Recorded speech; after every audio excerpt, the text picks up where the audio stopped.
Let's make it so you can directly set the tile type. Set type. By default, tile type solid. So if you just want to be quick about it, you can just say set type. You made it solid. Is equal to the new type.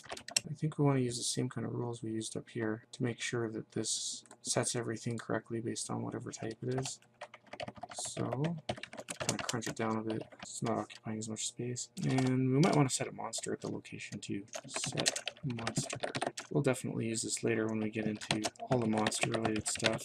Set monster. We got a monster type. Monster. And all we do is set what monster type goes here. Monster start. At the location XY, there'll be a monster of type monster. If we want to clear the whole map, like if we're starting a new level or something, or we're building a new level, clear map, just go through all the tiles. For A0 is less than tiles wide. I'm just doing this rough and dirty way because it's simple enough anyway. I don't want to take up a bunch of space on the screen. So we just call clear for all of those tiles. We don't need a semicolon here. When we're starting off, we'll want to add a border around the map for any new map. Add border. We'll say for A0 is less than tiles wide. A++. And we'll say location x is equal to A. Location y is equal to 0. Add tile at the location of index I, whatever we supplied as a border tile index. Then we'll say that it's the bottom, so tile's high, -1. And we'll add the same tile on the bottom row. Do the same thing for the sides. Go instead of wide, we'll go high. And this will stay as 0, but the y will change. And this will be the x is the wide -1. There. Now your player can't fall out of your level as easily, which comes in handy for debugging a level. Now for our map, we'll want to update probably. We'll call it update vars, variables. And we don't really have anything to update yet. Let's move on. What else are we going to need to be able to do with the map? We need to know how to transform the world, match the world view to camera. Depending on where the camera is, we want everything to scroll to that position, or everything be centered around that position. World to camera. And you got a camera position, vector 2, camera position. That's the world coordinates of the camera. We also want to be able to change the background position so that it scrolls to the proper location based on how far the camera's moved. So reference it. Because this is a value type, you actually have to put reference in front of it. Otherwise, it copies the values and you can't change it in here. But since it's saying it's a reference, this, in fact, is the background position from game 1. So I can change it in here, and it'll change here and also in game 1, because it's pointing to the same thing. Set the scroll offset, and it will initialize it to vector 2 at 0 at first, but we'll get what it's actually supposed to be using a converter. So we'll say location is equal to, we'll have to create a converter that can convert the camera position and get us our scroll offset too. Go to map related stuff and we'll add a static class that does conversions. So add class converter, we'll say conv. We may need a few members in here. Let's make it so that we can just treat these all like functions that can be called from anywhere. So we'll call this class will be a static class, which we don't normally do. But for convenience, we're going to need access this in lots of different places. So let's just make it a static class. We'll start with a static public point. Let's resolve this. We'll get tile coordinate. So what is the map coordinate in map space?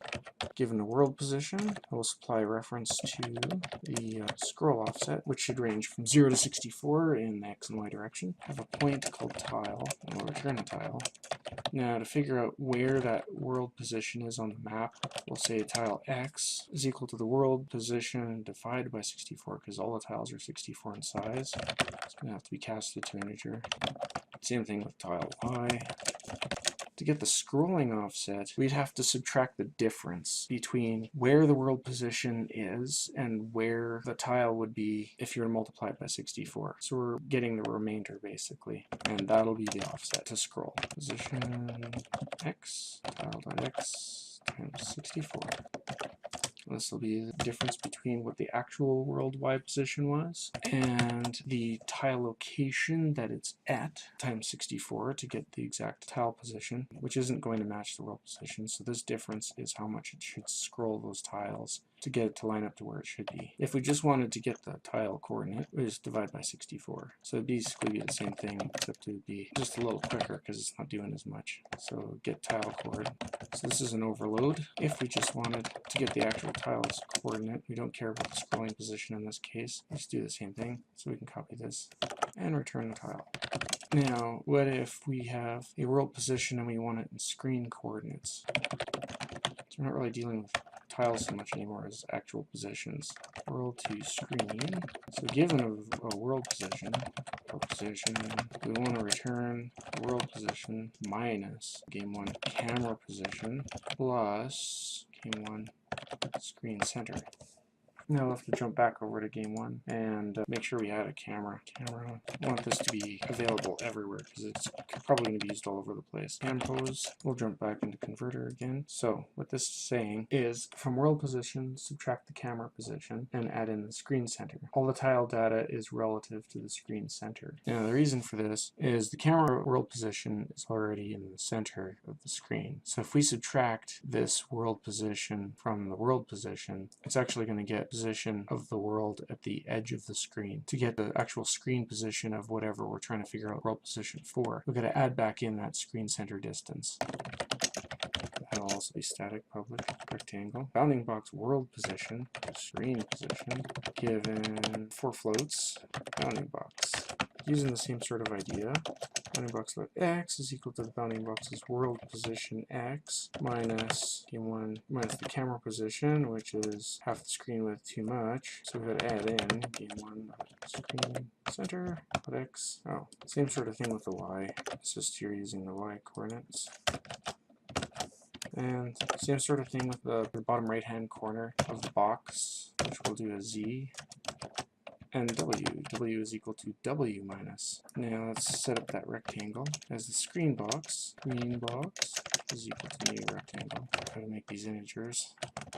And to get the width, we'd have to say dot z minus bbox dot x. That's the right hand side minus the left hand side. Same idea, bottom minus the top to get the height. And then we can return the screen bounding box. Might also want to get the tile to world coordinates, so static public tile to world coordinates. Given a tile location, where is it in the world? This is actually really simple. You're just multiplying the tile location by 64. So go back into map, go to your world to camera. Let's make this easy to find. Now we can use our converter to get the tile coordinates. Camera position with the reference to the scroll offset so that it can provide the correct scroll offset for the map class. And we'll also need to adjust the background scrolling, which would be the location x m64, so that's how many pixels it's scrolled if you combine it with the scroll offset. And we want it to scroll at half the speed, and it goes the other direction. And the reason why it goes the other direction than the regular tiles is because it's sampling from a different source. It's not moving the position of the texture map, it's sampling from a different source, so it actually has to go backwards instead of forwards. The reason we do that is we're doing a linear wrap sampler state, so that we can just change the sample source and it just wraps around in memory. And then that way we don't have to use 2 rectangle sources and 2 draws to draw our background. So if we had scrolled this many pixels, it'll mathematically figure out exactly where it should be sampling from based on whatever this value is. I could keep increasing this value forever and it wouldn't matter.